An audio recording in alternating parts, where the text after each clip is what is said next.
has expressed concern over LNG ports being terrorist targets. Liberty seeks to locate off the East Coast's most populous city and in the midst of its busy shipping lanes going to and from our ports. Please explain Liberty's risk assessment process, how Liberty ensures its operations to satisfy concerned citizens that your offshore company can take full financial responsibility for the potential of explosions or storm impacts or collisions with shipping vessels or potentially a wind farm installation. Thank you. If I start with the back of the question and work the other way, yes, we're prepared to take all of the financial obligations that come along with the license that we will receive for whatever things that might occur that cause damage.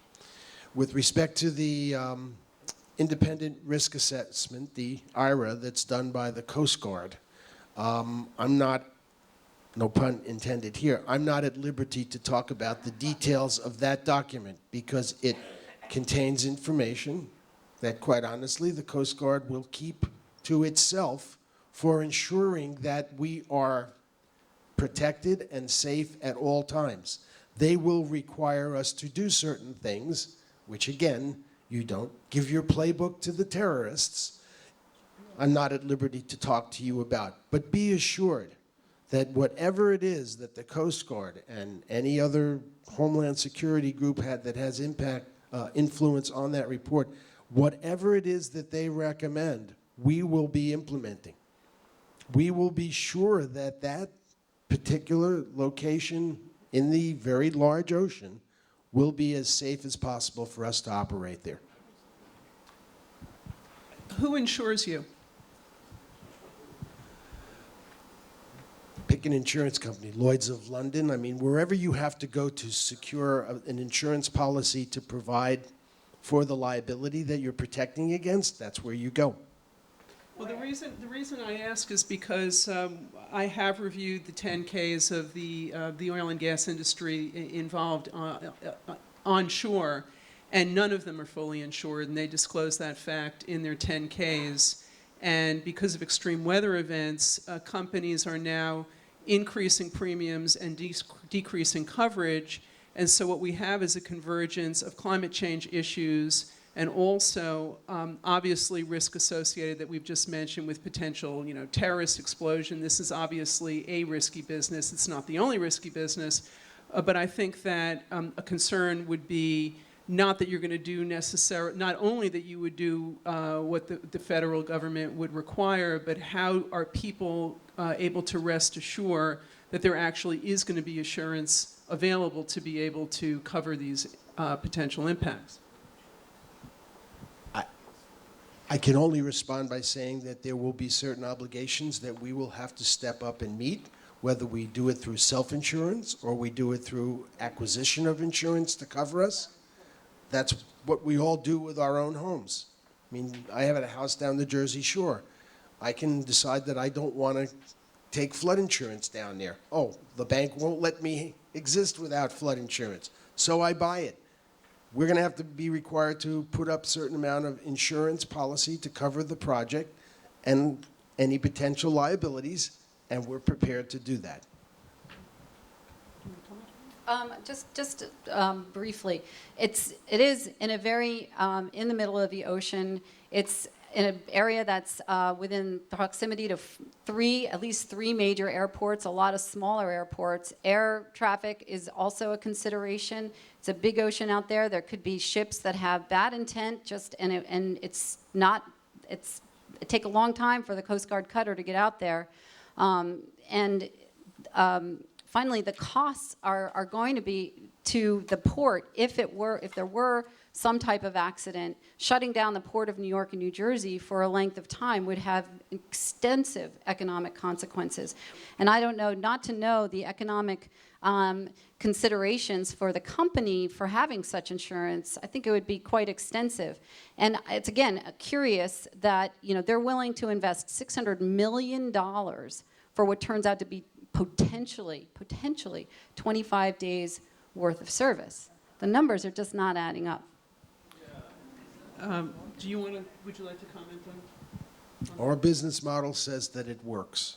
The 25 days I showed you on that low duration curve are typical. It could be longer than 25 days.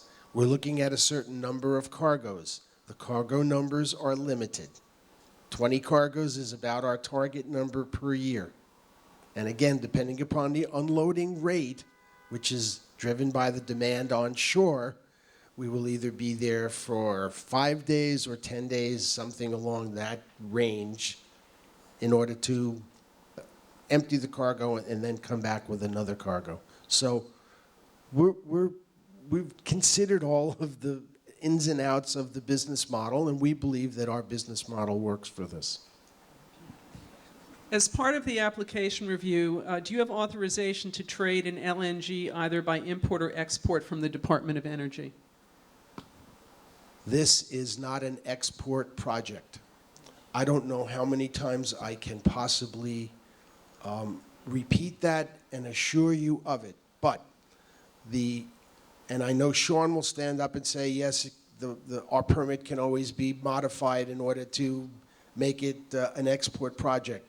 The vessels we use do not contain the equipment that is necessary to take natural gas and convert it into a liquid. It's just impossible. Technically, it's not feasible. Economically, it's not feasible. There's no way to bring sufficient quantities of gas through Brooklyn and Queens and Long Island out to the ship in order to produce LNG for export. So logistically, it's just impossible to do it there. We are not an export project. To answer your question, we have not applied for a license from the Department of Energy to make this an export project. Have you The import, applied for an import? we're authorized under the Maritime Act, the MARAD Act, Deepwater Port Act, to be an import facility. And is not the Department of Energy one of the conditions to the application? I thought, No, I think MARAD is all-inclusive, and we get our import license. They may be a cooperating agency. Are they a cooperating agency, DOE? Okay, it's a separate process. But we will get an import license from, okay. as part of our application. Okay, thank you. Sean can clarify that. You want to, Yeah. okay. Thanks, Sean. Thanks.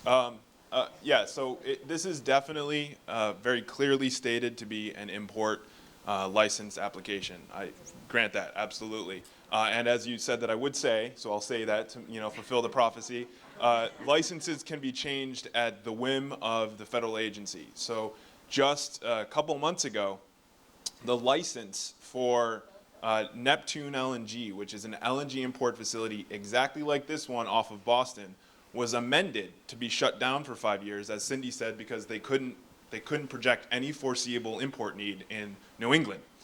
So that license was amended, and it was amended by the agency with no public input, no review, no discussion. It was just issued as a final decision, because under this law, as opposed to many other laws that have more of a process built in, they can just get away with changing it if they decide to do so.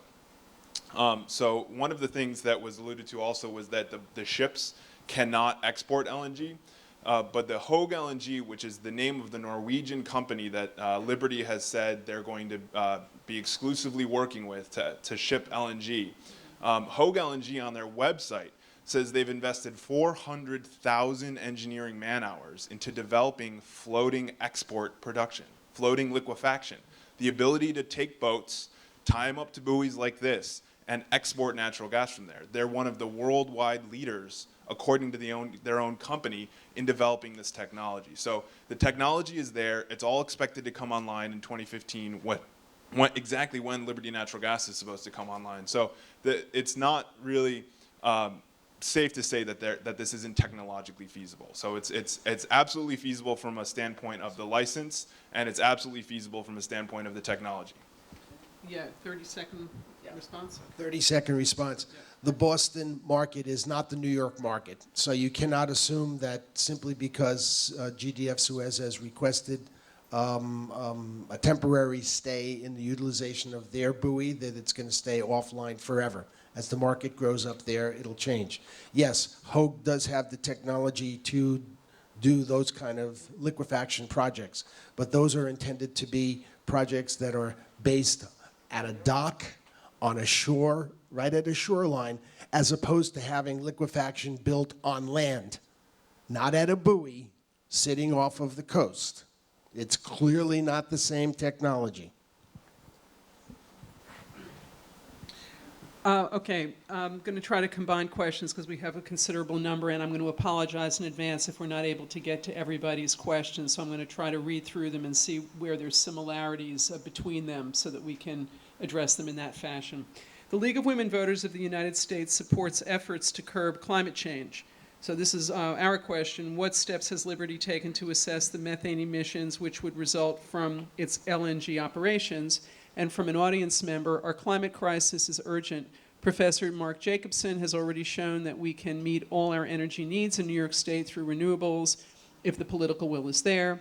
So why are we even considering encouraging the use of methane gas, which is just as bad for the climate as CO2? I'm going to give it to you now.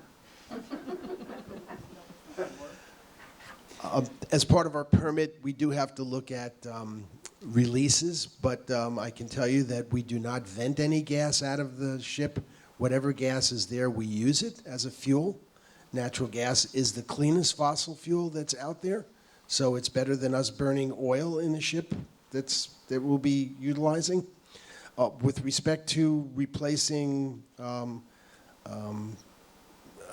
fuels like natural gas and oil with renewables, we have no objection to that at all. I mean, you've just got to find the correct mix of the two, because to get to a single utilization of any one particular type of energy is a challenge.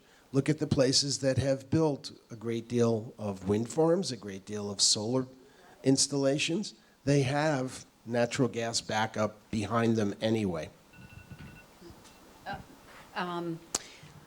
Again, I want to reemphasize that liquefied natural gas is up to 40% more polluting than domestic natural gas.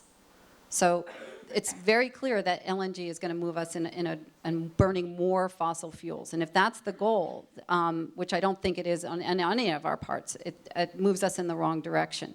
And I would also say to the issue of whether or not it's going to be an export facility, is that there are a number of import facilities around the country which promised. They said, absolutely, this is not going to be an export facility. This is an import facility. And very soon after they got their license for imports, they flipped it and applied for an export. So there is a record out there of companies that absolutely commit that this is not going to be an import facility and then flip to an export. 10-second response. None of them were ship-based. None of them were ship-based. They were all land-based projects. They were importing natural gas that have now applied to the government to become export facilities, not ships.